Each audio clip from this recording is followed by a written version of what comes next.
বল হওয়া উচিত ছিল 2টা, কারণ একটা বল দিয়ে মরক্কো একাই খেলে গেছে। ব্রাজিলের ফিফা হচ্ছে 2টা, বাকি 3টা কিন্তু জুলিয়ার মেসি, তাদের জার্সি রেড করা উচিত। ব্রাজিল বনাম মরক্কোর সেই ম্যাচটি দিয়ে আসলে বোঝা গিয়েছে মানুষের ভেতরে যে আবেগ এবং অনুভূতি, সেই বিষয়গুলো আজকে ঢাকা বিশ্ববিদ্যালয়ে আমরা দেখতে পাই। এই টিএসসি প্রাঙ্গণেই, সেই টিএসসি প্রাঙ্গণে খেলা দেখতে আসা কিছু সমর্থক রয়েছে, তাদের সঙ্গে আমরা কথা বলবো। বিশ্বকাপে সবথেকে যে সাফল্য অর্জন করা যে দল ব্রাজিল, সেই ব্রাজিলের বিপক্ষ হয়েছিল আফ্রিকান জায়ান্ট মরক্কো।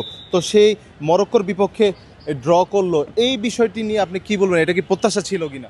সর্বপ্রথম আমি আপনার কথা একটু বলবো যে আপনি বললেন সবচেয়ে সাফল্যমণ্ডিত যে দল আছে ব্রাজিল, এই কথাটা অ্যাকচুয়ালি আমি একমত হতে পারছি না।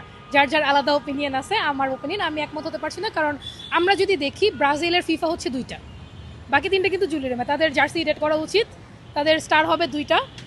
তো ফার্স্ট অফ অল হচ্ছে গিয়ে এই জায়গাটায় আমার হচ্ছে গিয়ে দ্বিমত আছে। আর আজকে সকালের ম্যাচের কথা যদি বলি, মরক্কো লাস্ট ফিফায় হচ্ছে গিয়ে 3rd পজিশনে ছিল, খুবই স্ট্রং একটা টিম।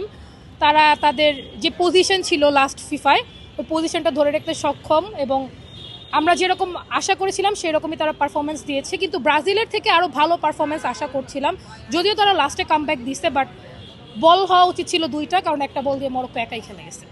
আমি তো মোটামুটি শিওর ছিলাম যে 3-1 গোলে ভাই এরকম বড় ব্যবধানে জিতবে, কিন্তু মানে প্রথম দিকে যেরকম খেলতেছিল, প্রথম দিকের খেলা দেখে মনে হয়েছে যে ব্রাজিল যদি হেরেই যায় এরকম একটা অবস্থা। প্রথম দিকে তো ব্রাজিল বলই পাচ্ছিল না, পরবর্তীতে দেখা গেছে কি যে না, খেলায় হালকা কামব্যাক করতে পারছে।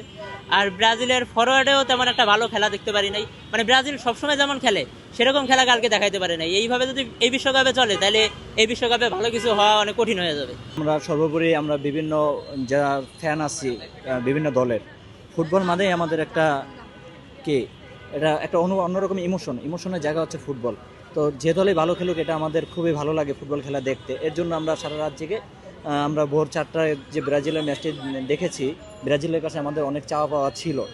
আমাদের চারপাশে দেখতে গেলে আমরা যে নতুন জার্সি কিনতেছি, আগে 2টা বিশ্বকাপ ছিল, আবার নতুন করে একটা স্টার অ্যাড হওয়ার কারণে আমাদের নতুন করে জার্সি কিনতে হচ্ছে। কিন্তু ব্রাজিলের চারপাশের ফ্যানদের আমরা অনেক কষ্ট দেখতে পাচ্ছি, তারা কোনো নতুন জার্সি কিনতে পারছে না। এর জন্য আমরা কালকে আশা রাখছিলাম যে তারা ভালো খেলুক, তাদের খেলা দেখে আমরা বুঝি যে তারা বিশ্বকাপ নিতে পারবে কিনা। মেসি, নেইমার এদেরকে আর একটা ভালো বন্ধুত্ব দেখা যায়। অবশ্যই আমরা চাই রোনালদো, নেইমার তাদের খাতায় একটা বিশ্বকাপ আসুক।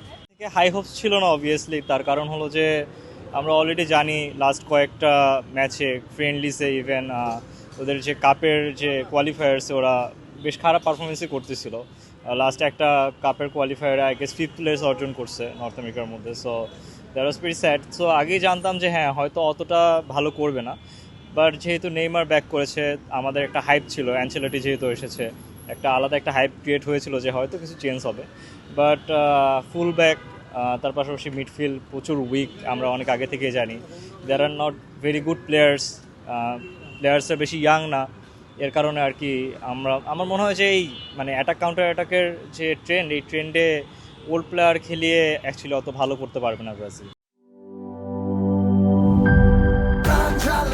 প্রাণ ঝালমুড়ি, এই ঝাঁজ সেই ঝাঁজ।